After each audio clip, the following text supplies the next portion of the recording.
Cyber crime धीरे धीरे करके पूरी दुनिया में फैल रहा है और अपने आसपास के लोगों को अवेयर करके हम पूरे देश में साइबर क्राइम के रेट को कम कर सकते हैं। लेकिन जब उसने मेटावर्स में अपने साथ ऐसा होते हुए देखा तो उस लड़की की रूह अंदर से कांप गई। और यदि मान लें कि मानसिक रूप से नुकसान भी हुआ है तो एफआईआर आखिर किसके खिलाफ दर्ज की जाए? वे लोग जो वर्चुअल रूप से मेटावर्स में अवतार बने घूम रहे हैं या वे लोग जो वास्तविक रूप से इन्हें ऑपरेट करते हैं?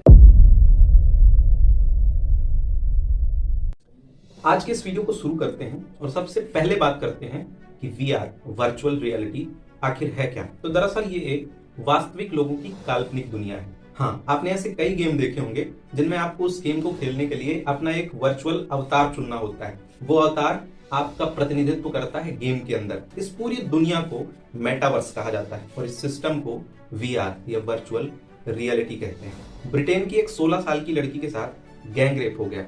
हाँ, पर ऐसा कहना ठीक नहीं होगा। क्यों? क्योंकि उस लड़की के साथ वास्तविक रूप से कुछ नहीं हुआ। जो उस लड़की का मेटावर्स में अवतार है, उसमें मेटावर्स के ही कुछ लोगों ने उस लड़की के साथ गैंग रेप कर दिया।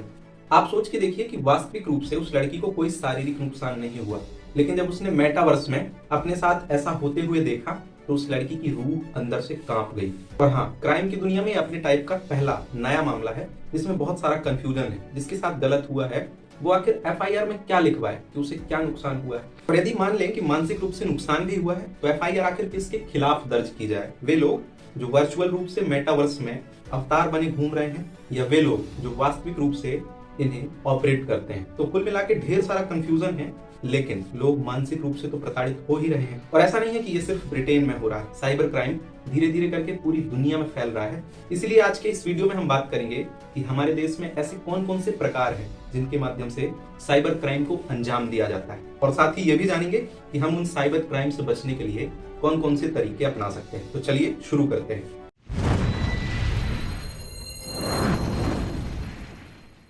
पूरी दुनिया में साइबर क्राइम के मेनली 5 प्रकार ढूंढे गए हैं। यदि हम भारत की बात करें तो भारत में जो साइबर क्राइम होता है उसमें से 50% साइबर क्राइम भारत के अंदर बैठे लोग ही करते हैं, और जो बाकी का 50% क्राइम है वो भारत के बाहर से होता है। जैसे म्यांमार, कंबोडिया, वियतनाम और पाकिस्तान में बैठे लोग भारत में हो रहे साइबर क्राइम के 50% के लिए जिम्मेदार है। उन 5 प्रकारों में से सबसे पहला प्रकार है इन्वेस्टमेंट स्कैम। ये साइबर क्राइम का सबसे प्रचलित प्रकार है। 2023 में इस इन्वेस्टमेंट स्कैम के माध्यम से करीब 1.5 लाख से ज्यादा लोग सीरियस रूप से ठगे गए हैं।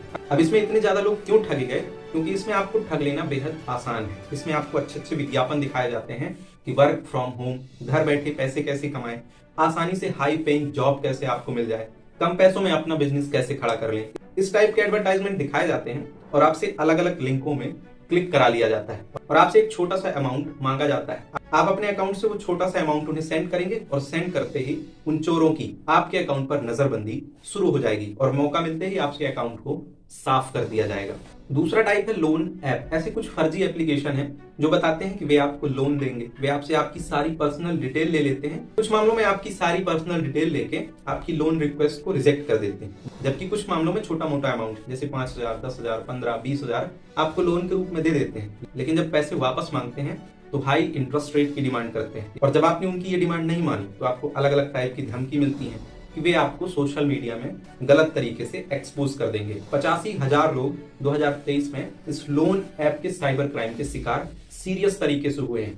तीसरा टाइप है कस्टमर केयर बनके। देखिए, हर कंपनी या हर बड़ी कंपनी चाहती है कि उनका कस्टमर केयर हो, जो उनके कस्टमर को सेवाएं दे। यदि कस्टमर को कोई समस्या हो तो एक ऑथेंटिक जगह जहां से वे अपनी समस्या को दूर कर सकें। लेकिन साइबर क्राइम की दुनिया के लोगों ने फर्जी कस्टमर केयर सेटअप कर लिए हैं, जिसमें कस्टमर कॉल करते हैं और वे कस्टमर से उनकी सारी पर्सनल डिटेल ले लेते हैं। और इस कस्टमर केयर के तरीके से पिछले साल 2023 में करीब 43,000 लोग सीरियस रूप से ठगे गए हैं। चौथा टाइप है सोशल मीडिया। इसमें करीब 35,000 लोगों को हमारे देश में केवल 2023 में सीरियस तरीके से ठगा गया है। शायद आपने भी ये वाला स्कैम देखा या सुना हो, जिसमें फेसबुक, इंस्टाग्राम या कई सोशल मीडिया प्लेटफॉर्म पर फर्जी आईडी बनाकर लोग उनके दोस्तों या रिश्तेदारों से कुछ पैसे लेकर इस साइबर क्राइम को अंजाम देते हैं। 5वां तरीका है सेक्सटॉर्शन, जिसमें फर्जी डेटिंग ऐप बनाकर फर्जी फोटो, प्रोफाइल डिटेल फिल कर लोगों के साथ शारीरिक और मानसिक रूप से खिलवाड़ किया जा रहा है। इसमें जो सबसे बड़ी बात है वो ये है कि डज नॉट मैटर कि आप कहाँ रहते हैं, कितना पढ़े लिखे हैं, कहाँ काम करते हैं। जो साइबर क्राइम को करने वाले लोग हैं वो कई तरीके से भावनात्मक रूप से डराकर, धमकी देकर आपको ठग सकते हैं। इसलिए आपका इस टॉपिक पर प्रॉपर अवेयर रहना बेहद जरूरी है। अब लास्ट में जान लेते हैं कि भारत के वे टॉप 5 राज्य कौन से हैं जहां साइबर क्राइम ने अपने पैर पसार लिए हैं और प्रति 1 लाख व्यक्ति में कितने लोग इफेक्ट हुए हैं। तो हरियाणा में 1 लाख में 381 लोगों को सीरियस रूप से ठगा गया है, तेलंगाना में 261, उत्तराखंड में 243, गुजरात में 266 और वहीं गोवा में 1 लाख में 166 लोगों को सीरियस रूप से ठगा गया है। देखिए, आज के इस मॉडर्न जमाने में हमें डिजिटली रूप से एक्टिव तो रहना ही पड़ेगा, लेकिन साथ ही हमें एक जिम्मेदारी भी लेनी होगी कि हमारे साथ कोई साइबर क्राइम ना हो सके और हमारे जो अपने हैं उनके साथ भी इस तरीके का कोई क्राइम ना हो। और अपने आसपास के लोगों को अवेयर करके हम पूरे देश में साइबर क्राइम के रेट को कम कर सकते हैं। यदि आपको ये वीडियो अच्छा लगा हो तो इस वीडियो को लाइक करना है और अपने उन लोगों के साथ शेयर करना है जिन्हें आप साइबर क्राइम से अवेयर करना चाहते हैं। यदि आपको हमारा ये वीडियो पसंद आया तो आपको हमारा ये वाला वीडियो जरूर पसंद आएगा, जिसमें हमने बात की है कि देश में पेपर लीक की समस्या क्यों है, सरकारी एग्जाम के पेपर आखिर क्यों लीक कर दिए जाते हैं, वे कौन कौन से तरीके हैं जिनसे पेपर लीक होते हैं और इस समस्या का आखिर सॉल्यूशन क्या है। आपको हमारे इस वीडियो को भी जरूर देखना चाहिए। अब हम मिलेंगे नेक्स्ट वीडियो में, तब तक स्वस्थ रहिए, मस्त रहिए। शुक्रिया। जय हिंद, जय भारत।